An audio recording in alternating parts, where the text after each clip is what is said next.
Hey everybody, it's Brian Hart Hoffman, and I'm excited to be in the kitchen today with another episode from my Fast Fix Baking series. All recipes in this series are delicious and unique, as they should be, but they meet the criteria to be quick and easy. Today, I'm sharing a recipe for a Sicilian whole orange cake that uses entire fruit, peel and all, in a cake that is so delicious, people will be begging for more. This recipe and others can be found in my new cookbook, Fast Fix Baking. You're gonna love it. Let's get started.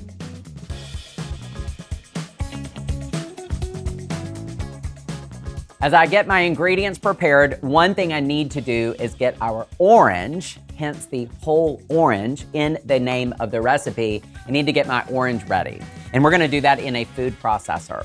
I have an entire Valencia orange that has been chopped and seeded, so that's why it's already in pieces. All of this goes in your food processor. Every bit of this, except for the seeds of the orange, are making their way in. Turn on your food processor and let the orange puree for about 30 seconds or so. And you still want to have some small chunks remaining, but it gives the cake such a nice texture. And look at that, our first ingredient's almost ready. Nothing better than the smell of orange. Let's get the rest of our ingredients in here and make a cake. With the orange prepped and other ingredients ready, let's get started. In the bowl of a stand mixer, we're gonna use the whisk attachment for this cake. It's a little bit different than you might have expected. And we're gonna start with granulated sugar and room temperature large eggs. Now these need to combine, and then we're gonna beat them on a medium-high speed for about 5 to 7 minutes until they are pale in color and the mixture is very thick. All right, look at that. Just the eggs and sugar have gotten so nice and thick and pale in color. We can move forward with our recipe now. The next step is to add oil. So we'll keep the stand mixer on a lower speed, and then I am going to gradually add the oil. Then I'll add vanilla extract. I'm gonna stop and scrape down the sides and bottom of the bowl. And then we're adding the orange. After the orange is added, you wanna make sure that it's completely combined before we move on with our other ingredients. Now, let's get our dry ingredients prepared. This recipe uses all-purpose flour and a finely ground almond flour. You'll love the texture and the flavor that you get from that. And then, of course, baking powder and salt.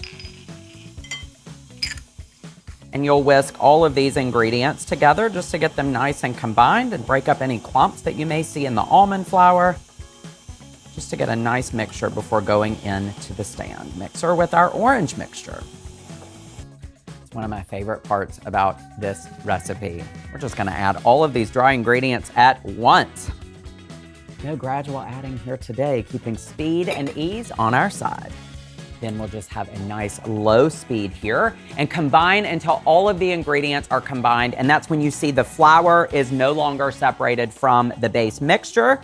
And then we'll scrape down through the sides and bottom of the bowl and get this in our baking pan. For baking, we are using a tall-sided 8-inch cake pan. This is a 3-inch tall pan. It can be baked in a regular 9-inch pan, but you would not want to bake this cake in a standard 8-inch pan. It will bake over the side, so be sure you're using a tall-sided pan. It's been sprayed with a baking spray with flour, and we're putting a piece of parchment paper in the bottom. Then, put your batter in, and we're off to the oven. The oven is preheated to 350 degrees, and this will bake for about 1 hour and 15 minutes. You'll see the full baking instructions in the recipe. After baking, you'll remove the cake from the pan and place it on a wire rack over another tray, because we're gonna add a little bit more deliciousness to this recipe. This is an orange syrup, and this is just a combination of fresh orange juice and granulated sugar. It's been heated to melt the sugar, and then going onto a warm cake, it absorbs beautifully. And then look at that nice shine. Such a nice finish to this cake. After cooling completely, you can garnish with some sliced oranges. Such a fun little detail. Wow the crowd. And then it's time to slice. Look at that. That is beautiful. This is one of my favorite cakes. I make it all the time. You can store this in an airtight container for up to 3 days. I think it's doubtful that it will last that long because it is so good. Thank you for joining me today in the kitchen. You'll find the recipe in the description for the episode, along with some information about how you can be a part of our community at Bake From Scratch. Don't forget to like the video, subscribe to the channel so that we can have all these delicious moments in the future. And now it's your turn, everybody. Preheat your ovens. It's time to bake. I'm gonna dig in and enjoy the cake. So soft, so good. So soft, so good.